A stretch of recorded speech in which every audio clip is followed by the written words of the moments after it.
أما بعد فأعوذ بالله من الشيطان الرجيم. بسم الله الرحمن الرحيم. ومثل كلمة طيبة كشجرة طيبة أصلها ثابت وفرعها في السماء تؤتي أكلها كل حين بإذن ربها ويضرب الله الأمثال للناس لعلهم يتذكرون. ومثل كلمة خبيثة كشجرة خبيثة اجتثت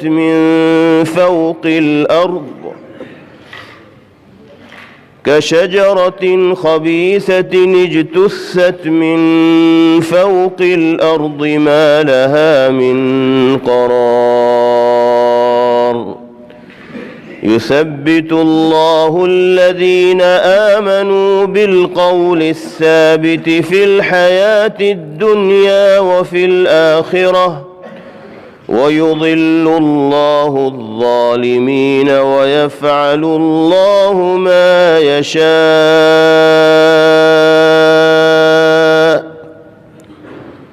صدق الله مولانا العلي العظيم.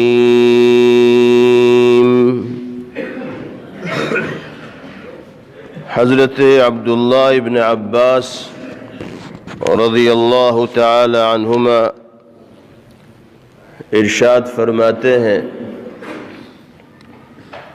کہ نبی کریم علیہ الصلاۃ والسلام نے ایک موقع پر نصیحت فرماتے ہوئے یہ بات ذکر فرمائی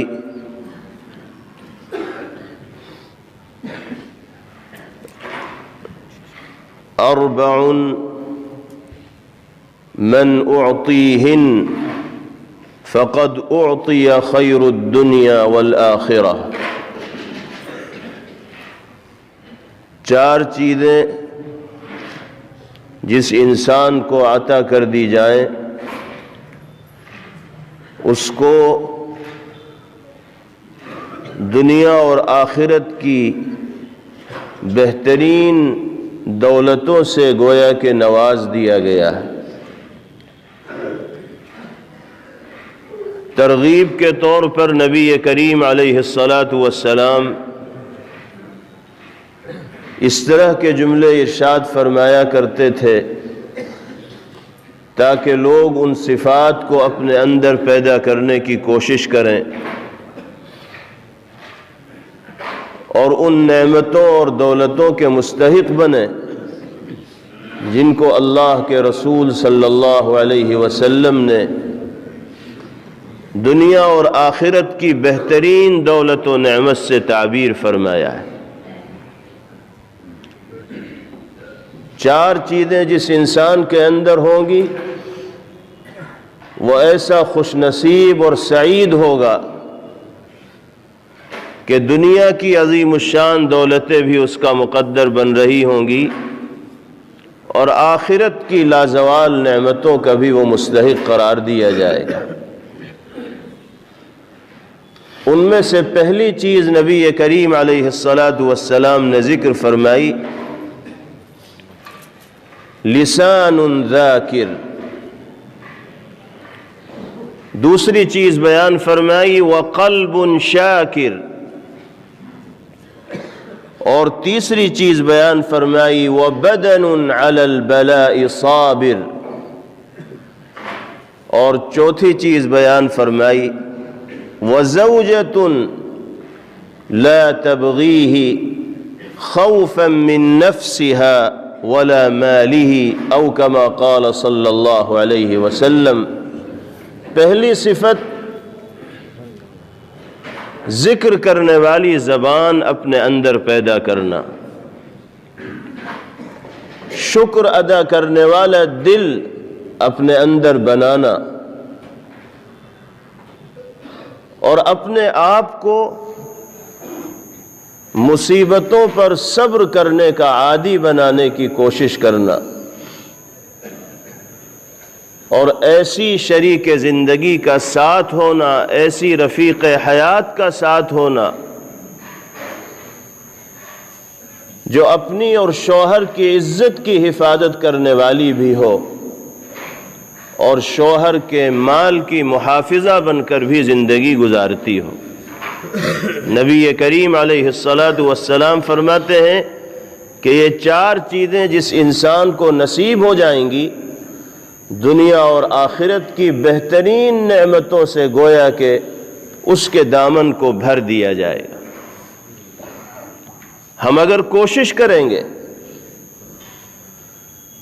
اپنی زندگی کا مقصد بنائیں گے، تو ان 4 چیزوں کا حصول ہمارے لیے مشکل نہیں ہوگا۔ سب سے پہلی چیز جس کا تذکرہ پیغمبر علیہ السلام نے فرمایا وہ ذکر کرنے والی زبان ہے، اللہ کو یاد کرنے والی زبان ہے، صحیح بول بولنے والی زبان ہے۔ انسان کے جسم کے اعضاء میں جو عضو سب سے زیادہ متحرک رہتا ہے اور جس کی حرکت پر اونچے سے اونچا مقام بھی انسان کو مل سکتا ہے اور ذلت و پستی کے گہرے گڑھے میں بھی انسان گر سکتا ہے، وہ زبان ہے۔ اسی لیے جناب رسول اللہ صلی اللہ علیہ وسلم پہلے نمبر پر زبان کا تذکرہ فرما رہے ہیں۔ جو انسان دنیا اور آخرت کی کامیابیوں کا طالب ہے تو اس کو پہلی شرط کے طور پر، پہلے قدم کے طور پر، پہلی منزل کے طور پر اپنی زبان کو اللہ کی مرضی کے تابع بنانا ہوگا۔ بیکار کے جملے اپنی زبان سے ادا کرنے سے یا اللہ کو ناراض کرنے والے کلمات اپنی زبان سے ادا کرنے سے اپنے آپ کو محفوظ رکھنا ہوگا اور بچانا ہوگا۔ حضور پاک علیہ السلام نے جب صحابہ کرام رضوان اللہ علیہم اجمعین کے درمیان زبان کی اس اہمیت کو ذکر فرمایا تو حضرت معاذ رضی اللہ تعالی عنہ نے اور دیگر صحابہ کرام رضوان اللہ علیہم اجمعین نے عرض کیا، وَهَلْ نُؤَاخَذُ بِمَا نَقُولُ يَا رسول اللہ، اے اللہ کے رسول، کیا ہماری زبان پر بھی گرفت ہوگی، ہماری بول چال پر بھی پکڑ ہوگی؟ کیا اللہ کے یہاں یہ بھی لکھا جا رہا ہوگا کہ ہم کس وقت اور کہاں کیا بول رہے ہیں اور کس طرح کے کلمات اور الفاظ اپنی زبان سے نکال رہے ہیں؟ جناب رسول اللہ صلی اللہ علیہ وسلم نے ارشاد فرمایا، وَيْحَكَ يَا مُعَاذ، معاذ تعجب ہے تم پر، افسوس ہے تم پر۔ وَهَلْ يَكُبُّ النَّاسُ فِي النَّارِ عَلَى مَنَاخِرِهِمْ إِلَّا حَصَائِدَ أَلْسِنَتِهِمْ أَوْ كَمَا قَالَ صلی اللہ علیہ وسلم، فرمایا کہ معاذ، تم جیسے عقل مند آدمی کے اس سوال پر مجھے تعجب ہو رہا ہے کہ تم نے یہ پوچھا کیسے کہ کیا انسان کی بول چال اور گفتگو پر بھی مؤاخذہ ہوگا؟ کان کھول کر سنو، توجہ کے ساتھ سنو۔ قیامت میں چہروں کے بل لوگ اپنی زبان کی کھیتیوں کی وجہ سے گرائے جائیں گے جہنم میں۔ جہنم میں جو جماعت کی جماعت چلی جا رہی ہوگی، جتھے کا جتھا جا رہا ہوگا،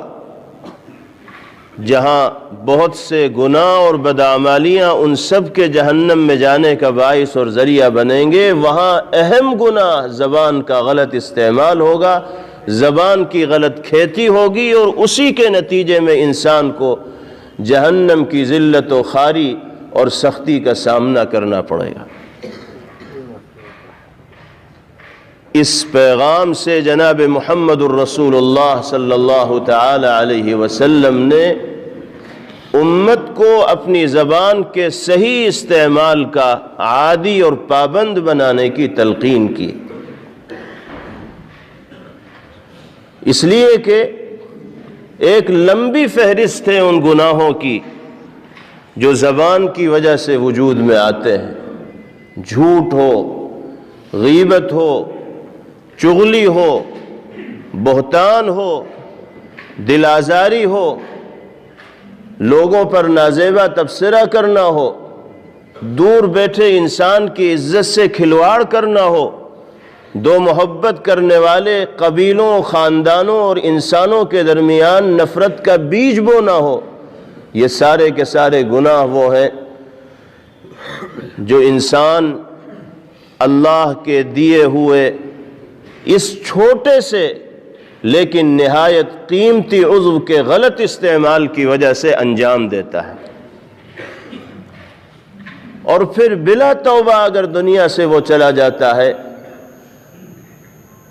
تو قبر میں اور آخرت کے تمام مراحل میں اس کے لیے یہی گناہ ندامت و شرمندگی، ذلت و خواری اور رسوائی کا ذریعہ اور باعث بنتے چلے جاتے ہیں۔ ہم سب دنیا اور آخرت کی بہترائی کے طالب ہیں۔ اگر یہ خواہش ہمارے دل کے اندر ہے، یہ تمنا اور آرزو ہمارے دل کے اندر ہے، تو میرے بھائیوں اس کے لیے پہلی شرط یہ ہے کہ اپنی زبان کو اللہ کی یاد کا عادی بنا لیا جائے، کثرت کے ساتھ اس زبان سے اللہ کا ذکر ہو، قرآن مقدس کی تلاوت ہو، جناب محمد الرسول اللہ صلی اللہ تعالی علیہ وسلم سے منقول دعاؤں کا تذکرہ ہو، پیغمبر علیہ السلام کی پیاری پیاری باتوں کو امت تک منتقل کرنا ہو اور پہنچانا ہو۔ اس کام کے لیے اللہ نے یہ زبان ہمیں استعمال عطا فرمائی ہے، اور وہی لوگ کامیاب قرار دیے گئے ہیں جنہوں نے اللہ کی مرضی اور منشا کے مطابق زبان کا استعمال کیا ہے۔ انسان اپنی اس زبان سے اللہ کو جتنا یاد کرے گا، مالک کو وہ اپنے اتنے ہی قریب پائے گا، اور جتنا اللہ کا قرب انسان کو حاصل ہوگا اتنی ہی اس کی زندگی میں سکون، عافیت اور اطمینان پیدا ہوگا، اور ہر طرح کے مسائل و دشواریوں سے نکلنا اس کے لیے آسان ہو۔ قرآن پاک میں اللہ تعالیٰ نے وعدہ فرمایا ہے، فَاذْكُرُونِي أَذْكُرْكُمْ، تم مجھے یاد کرو میں تمہارا تذکرہ کروں گا۔ کتنے خوش نصیب ہیں وہ لوگ کہ جن کا تذکرہ اللہ اپنی مجلس میں فرما رہے ہوں گے، کتنے سعادت مند ہیں وہ لوگ کہ جن کا ذکر اللہ فرشتوں کی نورانی محفل میں کر رہے ہوں گے، کتنے خوشبخت ہیں وہ لوگ کہ جن کو اللہ یاد کر رہے ہوں گے۔ ہم دنیا میں دیکھ لیں، اگر کسی بڑے آدمی کی زبان پر ہمارا نام آ جاتا ہے اور لوگ ہمیں بتا دیتے ہیں کہ فلاں صاحب تو آپ کا تذکرہ کر رہے تھے، تو ہمارا سینہ چوڑا ہو جاتا ہے۔ یہ دنیا کے معمولی عارضی اور فنا ہو جانے والے عہدے رکھنے والے لوگوں کی زبان پر جب ہمیں اپنے تذکرے سے ایسی خوشی ہوتی ہے تو وہ مالک الملک، احکم الحاکمین، سلطان السلاطین، جو کائنات کے نظام کو چلانے والا ہے، جس کے اشارے کے بغیر درخت کا ایک پتا ہل نہیں سکتا، وہ اگر ہمیں یاد کرنے والا بنے، اس کے محفل میں اگر ہمارا تذکرہ ہو، تو اس سے زیادہ خوش نصیبی کی بات کیا ہو سکتی؟ اور پورے یقین اور وثوق کے ساتھ یہ بات کہی جا سکتی ہے کہ جس نے اپنے آپ کو ذکر کا عادی بنا کر اللہ کی عنایت و توجہ کا مستحق بنا لیا تو اس کا بیڑا پار ہو گیا، دنیا میں بھی اس کی زندگی کامیابی سے ہمکنار ہو گئی اور آخرت میں بھی سرخروئی اس کا مقدر بنتی چلی جائے گی۔ آج کے دور کا المیہ یہی ہے کہ ہم مسائل کا رونا بہت روتے ہیں، پریشانیوں کا شکوہ خوب کرتے ہیں، تکلیفوں کی داستانیں منہ بھر بھر کے بیان کرتے ہیں، لیکن ان پریشانیوں سے نکلنے کا جو راستہ ہے، ان مسائل کے حل ہونے کا جو مداوا اور علاج ہے، اس راستے پر چلنے کی ہم کوشش نہیں کرتے اور اس علاج کو اختیار کرنے کی ہم کوشش نہیں کرتے۔ دنیا والوں کی طرف تو امید کی نگاہ ڈال کر ہم دیکھتے ہیں، لیکن وہ اللہ کہ جس کے قبضے قدرت میں سارے انسانوں کے دل ہیں، اس سے لو لگانے کا موقع ہمیں نہیں ملتا، اس کو یاد کرنے کا موقع ہمیں نہیں ملتا، اس کے سامنے ہاتھ پھیلا کر فریاد کرنے کا موقع ہمیں نہیں ملتا۔ حد تو یہ ہے کہ پریشانیوں میں غرق ہونے کے باوجود، مسائل میں ڈوب جانے کے باوجود سچے دل سے دعا مانگنے کی بھی توفیق ہمیں نہیں ہوتی۔ وہ دعا جس کو جناب رسول اللہ صلی اللہ علیہ وسلم نے سلاح المؤمن کہا ہے کہ مسلمان کا سب سے مضبوط اور بہترین ہتھیار دعا ہے۔ تمنچا، بندوق، تلوار، یہ دوسری دھاردار چیزیں جن سے انسان کے جسم کو نقصان پہنچایا جاتا ہے، حقیقت میں ایک مومن کے لیے ان کو تلوار نہیں کہا گیا، بلکہ اللہ کے رسول صلی اللہ علیہ وسلم نے مسلمان کے لیے دعا کو ہتھیار کہا ہے۔ تم ہتھیار بند ہو کر زندگی گزارنا چاہتے ہو تو اللہ سے لو لگانے کے عادی بن جاؤ، اس سے مانگنے کے عادی بن جاؤ، اس کو راضی کرنے والا دل اپنے سینے کے اندر پیدا کر لو۔ اگر یہ جذبہ، یہ صفت، یہ خوبی اور یہ کمال تمہارے اندر پیدا ہو گیا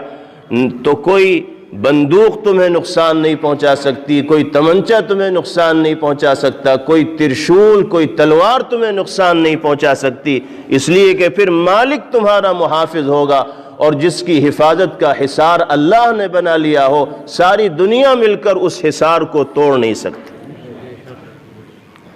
یہ یقین تو اپنے دل کے اندر پیدا کیا جائے اور اس یقین کے مطابق عمل کیا جائے، راہ اختیار کی جائے، مسائل اسی راستے سے حل ہوں گے۔ اللہ تعالی ہم سب کو اپنے ذکر کا اور اپنی یاد کا عادی بنائے، یہ پہلی شرط ہے کامیابی کے حصول کے لیے۔ حالات سے گھبرانے کی اور خوف زدہ ہونے کی ضرورت نہیں، بلکہ حالات سے سبق لینے کی ضرورت ہے، اور سبق یہی ہے کہ جو خامی اور کمزوری ہمارے اندر پائی جا رہی ہے اس کو دین کی عینک لگا کر قرآن و حدیث کی روشنی میں اپنی زندگی سے دور کرنے کی کوشش کی جائے،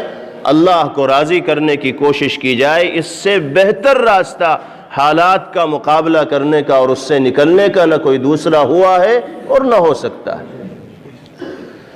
دوسری چیز جناب رسول اللہ صلی اللہ علیہ وسلم نے بیان فرمائی، وَقَلْبٌ شَاكِرٌ، اگر دنیا اور آخرت کی بہترین نعمتوں سے مالا مال ہونا چاہتے ہو تو اپنے سینے میں اس دھڑکتے ہوئے دل کو بناؤ جو ہم وقت اللہ کے شکر میں ڈوبا رہتا ہو، مستغرق رہتا ہو، باری تعالیٰ کی نعمتوں کا استحضار اس دل کے اندر ہو، اور ہر نعمت پر اللہ کا شکر ادا کرنے کا جذبہ ہم اپنے دل کے اندر محسوس کرتے ہو۔ جناب رسول اللہ صلی اللہ تعالی علیہ وسلم نے صبر و شکر کو حاصل کرنے کے لیے ایک بہترین نسخہ اور طریقہ امت کو بتایا۔ ارشاد فرمایا کہ دین کے معاملے میں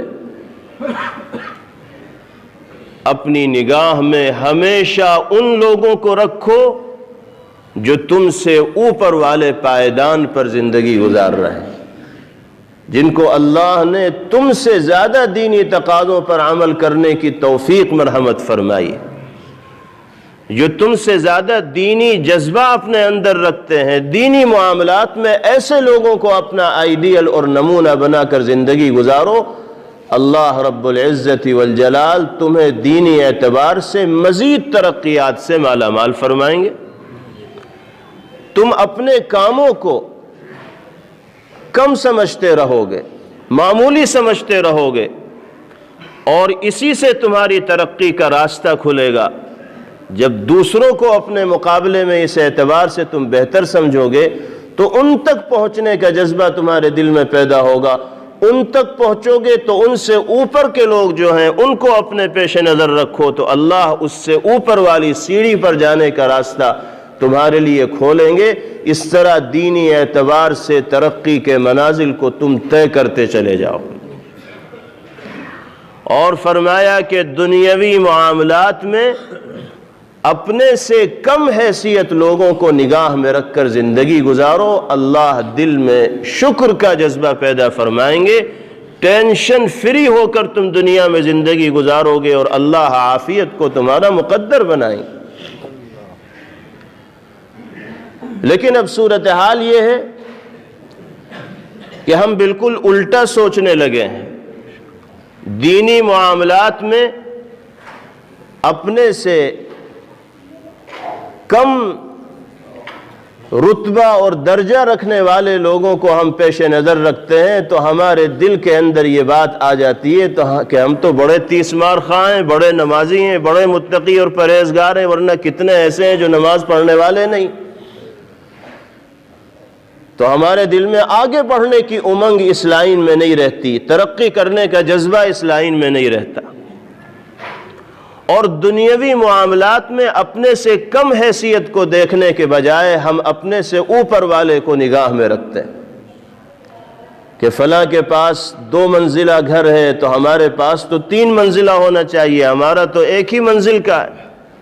فلاں کے پاس 4 ویلر ہے، ہم تو 2 ویلر پہ گزار رہے ہیں، ہمارے پاس تو 4 ویلر ہونا چاہیے اور 2 ہونی چاہیے، 3 ہونی چاہیے۔ دنیاوی معاملات میں جب اپنے سے اوپر کے لوگوں کو انسان نگاہ میں رکھے گا تو کبھی بھی اس کو اطمینان اور سکون حاصل نہیں ہوگا، ہمیشہ ایک طرح کے اضطراب اور بے چینی کا وہ شکار رہے۔ ہمیں یہ دیکھنا چاہیے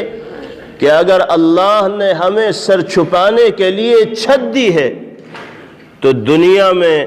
اللہ کے کتنے ایسے بندے ہیں کہ جو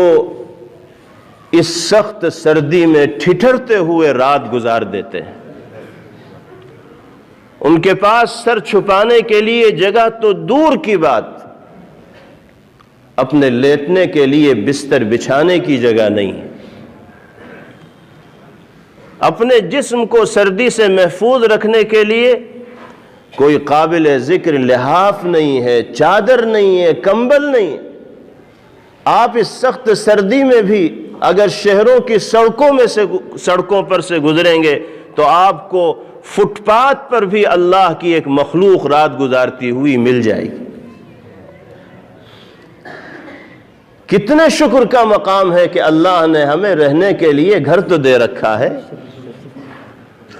یہ تو ایک چیز ہے، اس طرح کی بے شمار نعمتیں اللہ نے ہمیں ایسی عطا فرما رکھی ہیں جو اللہ کی بہت سی مخلوق کے پاس نہیں ہیں۔ جب ان کو اپنی نگاہ میں انسان رکھے گا تو پھر دل کے اندر شکر کا جذبہ پیدا ہوگا، اور یہی جذبہ انسان کے لیے ترقی کی راہ کو ہموار کرنے والا اور کھولنے والا بنے گا۔ اللہ اسی جذبے سے سرشار ہو کر ہم سب کو زندگی گزارنے کی توفیق مرحمت فرمائے۔ تیسری چیز پیغمبر علیہ السلام نے بیان فرمائی، وَبَدَنٌ عَلَى الْبَلَاءِ صَابِرٌ۔ دنیا اور آخرت کی بہترائی اگر چاہتے ہو، دنیا اور آخرت کی عظیم نعمتوں سے اگر مالا مال ہونا چاہتے ہو تو اپنے آپ کو اندرونی طور پر مضبوط بنا کر اس دنیا میں زندگی گزارنا ہوگا۔ یہ دنیا سسرال میں آرام کے ساتھ رہنے کی طرح بنایا ہوا اللہ کا گھر نہیں ہے کہ جہاں ایسی خاطر تواضع انسان کی ہوتی ہے کہ جو زبان سے نکل جائے وہ پورا کیا جا رہا ہے۔ یہ تو آزمائشوں کا گھر ہے، یہ امتحانات کا گھر ہے۔ یہاں اچھے برے حالات کا انسان کو سامنا کرنا پڑے گا، اور یہی حالات اس انسان کے لیے آزمائش کے ہوں گے اور ایمانی اعتبار سے ترقیات کا باعث اور ذریعہ بنیں گے، اگر وہ ایمانی اصولوں پر ان حالات میں مضبوطی کے ساتھ جمع رہا اور ڈٹا رہا۔ پیغمبر علیہ السلام نے یہی فرمایا کہ ایسا بدن اپنے اندر پیدا کرو، ایسا بدن اپنا بناؤ جو آزمائشوں پر صبر کرنے والا ہو، جو مشقتوں کو جھیلنے والا ہو، جو ناگوار حالات کو برداشت کرنے والا ہو۔ ایسے نازک مزاج بن کر زندگی مت گزارو کہ ایک چھینک آ جائے تو بستر میں چلے جاؤ کہ اب تو ہم کام ہی نہیں کر سکتے، نزلہ ہو گیا۔ ذرا سا بخار ہو جائے تو بالکل دبک کے بیٹھ جاؤ کہ اب تو آج دکان پہ بھی نہیں جانا ہے، پڑھانے کی بھی چھٹی کرنی ہے، اس لیے کہ جسم کچھ گرم ہونے لگا۔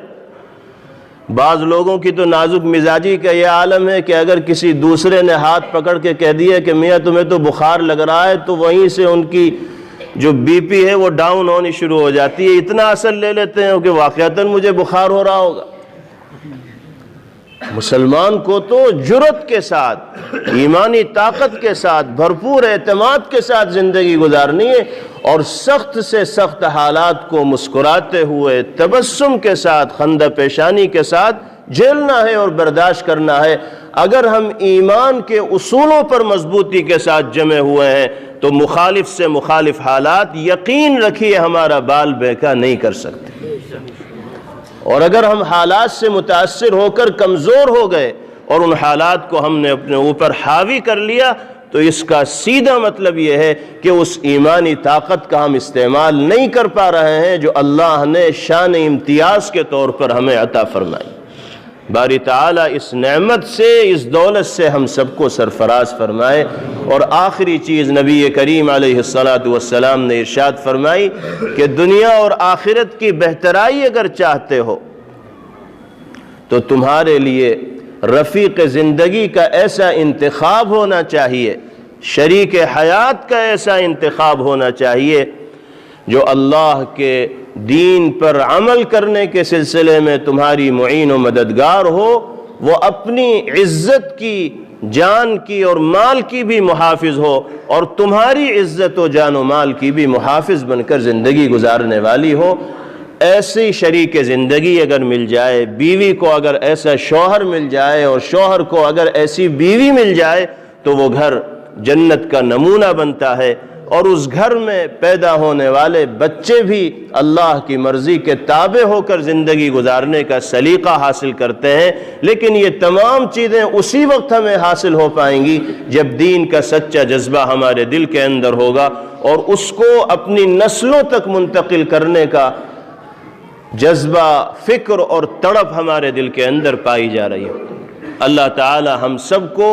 ان اعمال صالحہ سے مزین و آراستہ ہو کر زندگی گزارنے کی توفیق مرحمت فرمائے، اور ہر طرح کے گناہوں سے اللہ پاک ہم سب کی حفاظت فرمائے۔ وآخر دعوانا ان الحمد للہ رب العالمین۔